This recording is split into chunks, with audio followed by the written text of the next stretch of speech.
Hello students, आज हम इतिहास विषय में आधुनिक भारत का सामाजिक एवं आर्थिक इतिहास के बारे में पढ़ रहे हैं। आज का हमारा टॉपिक है भारतीय समाज में नारी की स्थिति एवं उसमें सुधार के प्रयास। नारी पूरा समाज कहें या पूरी देश कहें या पूरा हमारा जितना भी मनुष्य है उसमें आधा भाग नारी का है। तो किस तरह से आदिम काल से और वर्तमान काल तक नारी की स्थिति रही, उसमें क्या क्या परिस्थितियां आई और सुधार के क्या क्या प्रयास किए गए, इन सब के बारे में आज हम चर्चा करेंगे। ठीक है, तो आज हम देखते हैं कि किस प्रकार से हमारे सभ्य समाज में महिलाओं की स्थिति और उनकी प्रतिष्ठा क्या थी। पंडित हमारे जवाहरलाल नेहरू, जानते हैं ना ये कौन थे? पंडित जवाहरलाल नेहरू हमारे भारत के प्रथम प्रधानमंत्री। पंडित जवाहरलाल नेहरू क्या कह रहे हैं कि मुझे पूर्ण विश्वास है कि आज भारत की प्रगति उसकी महिलाओं की उन्नति से ही मापी जा सकती है। अब हम वैदिक काल में महिलाओं की क्या स्थिति है इसके बारे में आपसे चर्चा करेंगे कि क्या रही महिलाओं की स्थिति, किस तरह से उनकी स्थिति रही, सम्मानजनक थी या अपमानजनक थी, ये सब हम देखते हैं। ठीक है, तो वैदिक काल में नारी की स्थिति सम्मानजनक थी। अथर्ववेद में माता का अति उत्तम आचरण का विधान है। अब ऋग्वेद में विराट यज्ञों के अवसर पर होने वाले धार्मिक अवसरों पर या धार्मिक सम्मेलनों पर विदेशी विदुषी नारियां भी पुरुषों के समान ही भाग लेती थी। वे शास्त्रार्थ में पुरुषों से किसी भी प्रकार से कम नहीं थी। ब्रह्मवादिनी गार्गी एवं मैत्री अपने ब्रह्म ज्ञान के लिए प्रसिद्ध थी। इससे स्पष्ट होता है कि ऋग्वेद कालीन नारी की स्थिति अत्यंत गौरवपूर्ण थी। इस काल में कन्या का जन्म दुख का कारण नहीं माना जाता था, किंतु आगे चलकर उत्तर वैदिक काल में कन्या के जन्म को एक आपत्ति का और चिंता का विषय माना गया। मतलब ये वैदिक काल में तो बिल्कुल नारी की स्थिति सम्मानजनक थी। इसके बाद उत्तर वैदिक काल जब आया तब इसमें नारी की स्थिति में गिरावट आती गई और सामाजिक व्यवस्था के हमारे जो नियामक थे जैसे कि मनु, आप, स्तंभ, कौटिल्य आदि ने भी सामाजिक नियमों की एक ऐसी श्रृंखला तैयार की जो 18वीं सदी तक हिंदू समाज ने उसमें जकड़ा रहा और समय और स्थितियों के अनुसार परिवर्तन की गति भी अवरुद्ध हो गई। अब मध्यकाल में देखेंगे क्या रही उनकी स्थिति, नारी की स्थिति। धीरे धीरे बराबर नारी की स्थिति में गिरावट आती जा रही थी। स्त्रियों की स्वतंत्रता पर अंकुश लग गया था और उनसे आशा की जाती थी कि वे केवल शारीरिक रूप से ही नहीं अपितु मानसिक रूप से भी पवित्र रहे ताकि उनसे होने वाली संतान श्रेष्ठ हो। अब इसके बाद हमारा मध्यकाल के बाद ब्रिटिश काल आया। अब इसमें हम देखें कि महिलाओं की स्थिति क्या थी। अभी तक महिलाओं की स्थिति खराब हो गई थी अंग्रेजी राज्य आरंभ होने से पूर्व ही, और दिन प्रतिदिन उसकी स्थिति खराब होती जा रही थी। पुरुषों के मुकाबले में उसको नीचा माना जाना लगा था। समाज में जो है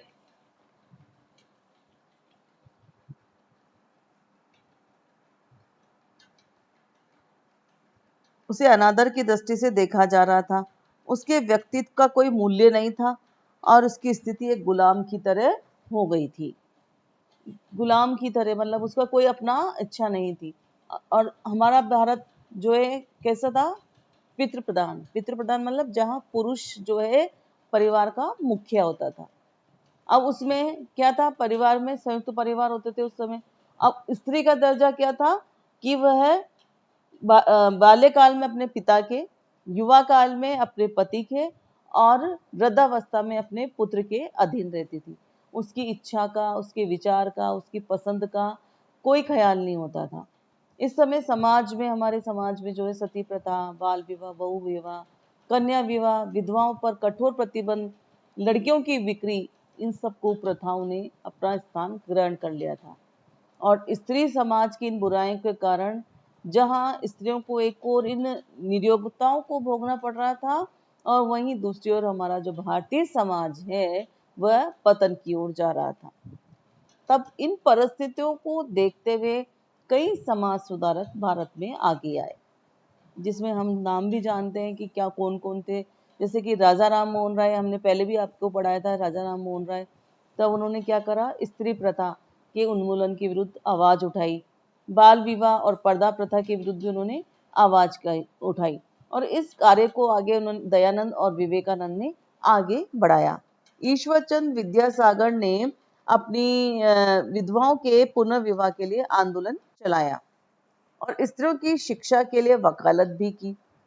अब हम कुछ पॉइंट्स से देखेंगे कि किस प्रकार से महिलाओं की स्थिति शोचनीय थी। क्या था कि महिलाओं की स्थिति शोचनीय थी। पहला हमारा पॉइंट हम लेंगे सती प्रथा। सती प्रथा जानते हैं आप क्या है सती प्रथा? अपने पति के साथ जो है पत्नी का जल जाना, ये घृणित कार्य हम जानते हैं। और ये सती प्रथा ऋग्वैदिक काल में नहीं थी। सबसे बड़ी चीज आप देखिए, ऋग्वैदिक काल में यह सती प्रथा नहीं थी। हम कहते हैं ना हमारे प्राचीन काल से ही चली आ रही है, लेकिन हमारे ऋग्वेद काल में नहीं थी। इसके स्थान पर नियोग की प्रथा थी। इसमें नियोग में क्या होता था कि विधवा स्त्री जो है अपने पुत्र की प्राप्ति के लिए अपने देवर या अन्य किसी व्यक्ति के साथ पत्नी के रूप में रह सकती थी, और नियोग प्रथा से उत्पन्न संतान को समाज में घृणित नहीं समझा जाता था। इस तरह से ही उत्तर वैदिक काल के आरंभिक काल में तो सती प्रथा का कोई उल्लेख नहीं है, किंतु बाद में वहां पर भी उस समय भी सती प्रथा होने की संभावना हो गई थी। महाभारत हमारा एक ग्रंथ है, हम सब जानते हैं कि महाभारत रामायण जो है क्या है। तो महाभारत में भी पांडु की पत्नी के बारे में बताया गया है। माद्री, दो पत्नियां थी उनकी, कुंती और माद्री। तो उन्होंने भी उस समय सती हुई थी, वो भी अपने पति के साथ। तो इस तरह से एक्चुअली सती होने का कारण क्या था कि उस समय विधवाओं की स्थिति बहुत अधिक खराब हो रही थी। उनके जो उनको बिल्कुल सफेद वस्त्र तो दिए ही जाते थे, साथ ही उनका रहन सहन खान पान इतना गंदा कर दिया था कि उनको लगता था कि सती होना ही सबसे अच्छी, अपने आप को खत्म कर देना अच्छा है, ताकि कम से कम मरने के बाद तो परिवार वालों के निगाह में वो अच्छी बन सके, और लोगों के लिए उसको सम्मान भी प्राप्त हो, उसके परिवार को सम्मान प्राप्त हो।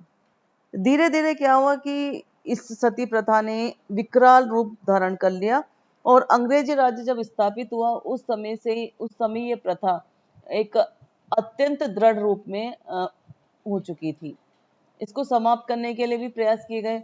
अंग्रेजों के आने से पूर्व भी अकबर जैसे मुस्लिम शासकों ने भी इस सती प्रथा को अमानवीय घोषित करके समाप्त करने का प्रयास किया। इसी तरह सिख गुरु अमरदास पूना के पेशवाओं ने भी इसे रोकने का प्रयास किया, किंतु क्या था कि उस समय अंधविश्वास और रूढ़िवादी ज्यादा थे। वो ये मानते थे कि अगर हम इन प्रथाओं को रोक देंगे तो क्या होगा, हमारे साथ कुछ अनिष्ट हो जाएगा। तो इसीलिए ये प्रथा या इसको बंद करने से लोग बाग डरते रहे। भारत में हमने देखा कि कई यूरोपीय जातियां आई और उनके द्वारा भारतवासियों से संपर्क हुआ। उन सभी ने इस सती प्रथा का विरोध किया। हमारे भारत में कई भागों में सती प्रथा विद्यमान थी, विशेषकर राजस्थान के बीकानेर राज्य में ये प्रथा प्रचलित थी। बीकानेर के अतिरिक्त ये प्रथा जोधपुर, जयपुर, कोटा, बूंदी, झालावाड़ सहित सारे राजस्थान में प्रचलित थी। जयपुर के सवाई जयसिंह ने इस प्रथा की निंदा करते हुए इसके विरुद्ध एक घोषणा जारी की। इसी प्रकार गुजरात, सौराष्ट्र, कच्छ में भी कई सती स्मारकों से इस कुप्रथा के होने की पुष्टि होती है। बंगाल में सती प्रथा के विरुद्ध सफल अभियान किसने किया? राजा राम मोहन राय ने। राजा राम मोहन राय की जो पत्नी भाभी थी, भाई की पत्नी थी, वो सती हुई। तब राजा राम मोहन राय ने इस कुप्रथा को समाप्त करने का निश्चय किया। उस समय यह प्रचलन में था कि जो स्त्री सती होती थी उसे मोक्ष की प्राप्ति होती थी। इस बात का उन्होंने खंडन भी किया। उनके मत के अनुसार सती प्रथा के पीछे संपत्ति का उत्तराधिकार न देना भी एक महत्वपूर्ण बात थी, क्योंकि यदि कोई स्त्री सती नहीं होती थी तो उसे उत्तराधिकार देना पड़ता था। इसीलिए स्त्रियों को अपने पति के मरणोपरांत पति सती होने के लिए बाध्य किया गया था। उस समय के जो हमारे गवर्नर जनरल थे लॉर्ड विलियम बेंटिंग, उन्होंने भी इसको समाप्त करने का प्रयास किया। अंग्रेजी सरकार द्वारा सती प्रथा के विरुद्ध कई कानून भी बनाए गए और उनके प्रयासों से स्वतंत्रता के बाद भी या उसके पहले भी जो सती प्रथा की नीति सती प्रथा धीरे धीरे जो है कम होने लगी और अंत में समाप्त हो गई। कुछ फिर उसके उपरांत भी राजस्थान में छुटपुट जो है सती प्रथा की घटनाएं घटित हुई। 1987 की हम बात करें तो सीकर जिले के देवराला गांव में एक राजपूत कन्या विधवा हो गई थी, रूप कंवर नाम था उसका, और 8 वर्ष में उसकी जब मृत्यु हो गई तब वह अपने पति के साथ जलकर सती हो गई थी। तो उस समय भी राजस्थान सरकार ने इसकी जांच पड़ताल की और इस प्रथा को रोकने हेतु कई कानूनों को या प्रतिबंधात्मक कानून को लागू किया। ये था हमारे सती प्रथा। अब बाल हत्या, ये भी क्या, बाल बच्चों की जो कन्या बच्चे हो जाते थे उनकी हत्या कर दी जाती थी, फीमेल चाइल्ड। क्या है ये बाल हत्या? ये स्त्रियों के साथ अमानवीय व्यवहार ही है। तो बाल हत्या भारतीय समाज की अत्यंत कुप्रथा थी। ये प्रथा उत्तर भारत, मध्य भारत, पूर्वी भारत और राजस्थान में सबसे अधिक प्रचलित थी।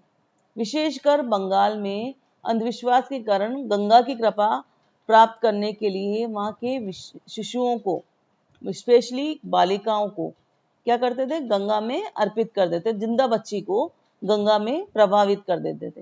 वो ये मानते थे कि हमें गंगा जी की कृपा प्राप्त हो जाएगी। इसी तरह से पंजाब के जालंधर में बेदी परिवार में एक सामाजिक गौरव का विषय था। क्यों एक्चुअली मेन क्या होता था कि लोग जो थे ना, अपने से छोटी जाति के लोगों से विवाह करना नहीं चाहते थे। साथ ही उस समय बहुत अधिक दहेज की प्रथा भी प्रचलित थी।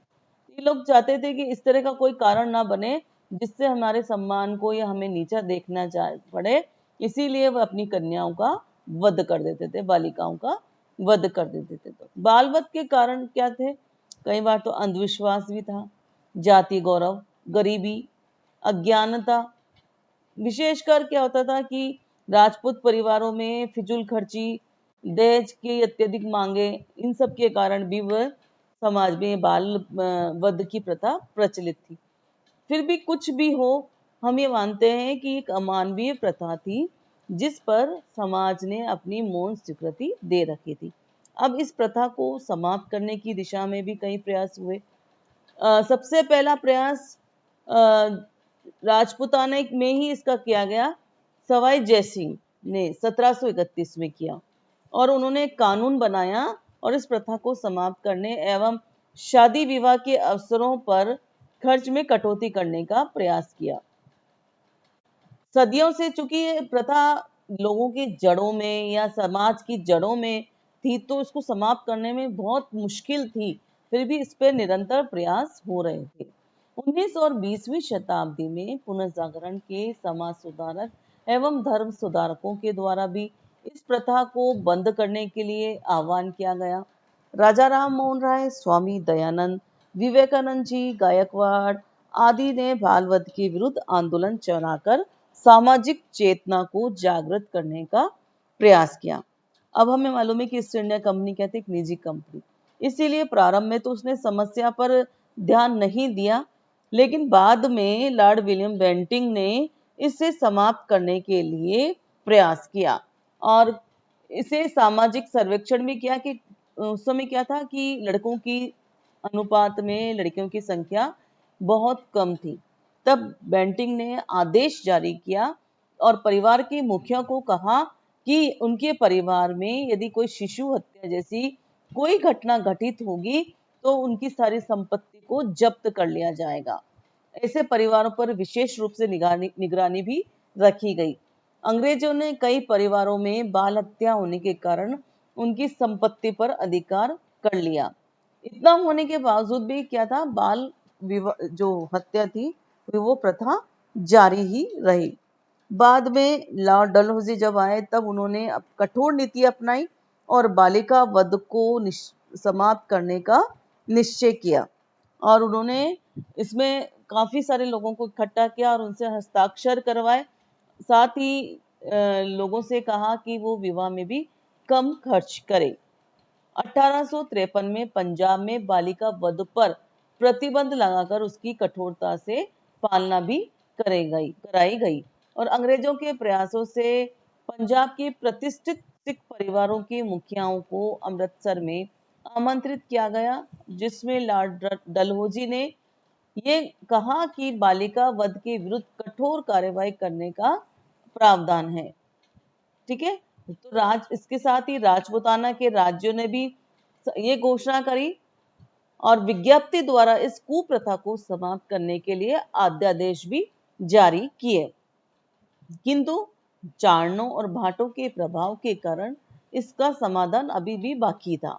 अतः अंग्रेजों ने राजपूताना में बाल वध की समस्या का समाधान करने के लिए चारण एवं भाटों की समस्या का भी समाधान करना उचित समझा। तब कर्नल वाल्तेर ने 1888 में राजपूत शासकों, सरदारों, चारणों एवं भाटों को अजमेर में आमंत्रित किया। अब आमंत्रित करने के बाद क्या हुआ, इन्हें समाज में सुधार लाने के लिए प्रयास किया और एक वार्टलकृत राजपूताना हितकारी सभा का गठन किया। इस सभा ने बाल वध को कम करने के लिए कई महत्वपूर्ण कार्य भी किया। इस प्रकार बाल वध के प्रति अंग्रेजी हस्तक्षेप की नीति देशी राजाओं एवं सरदारों द्वारा इस दिशा में अंग्रेजों से सहयोग कर अपने अपने इलाकों में कानून की कठोरता पूर्वक पालन करवाने से बाल वध जैसी अमानवीय प्रथा का अंत हो गया। ये अभी हमने 2 पॉइंट पढ़े, सती प्रथा और कन्यावध। किस संदर्भ में पढ़े, नारी की स्थिति के संदर्भ में।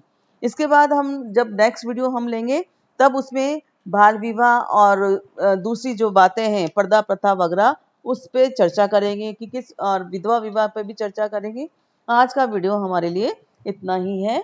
आगे आप निरंतर इस वीडियो को देखें ताकि आपको ये समझ में आता रहे। अगर आपको कुछ ऐसा लगता है तो आप YouTube पे देखकर मेरे इस वीडियो को सब्सक्राइब करें। व्हाट्सएप चैनल पर भी मेरा काफ़ी है, आप स्टूडेंट्स मुझसे जुड़े और कुछ बात हो तो उसको मुझसे शेयर करें। Thank you.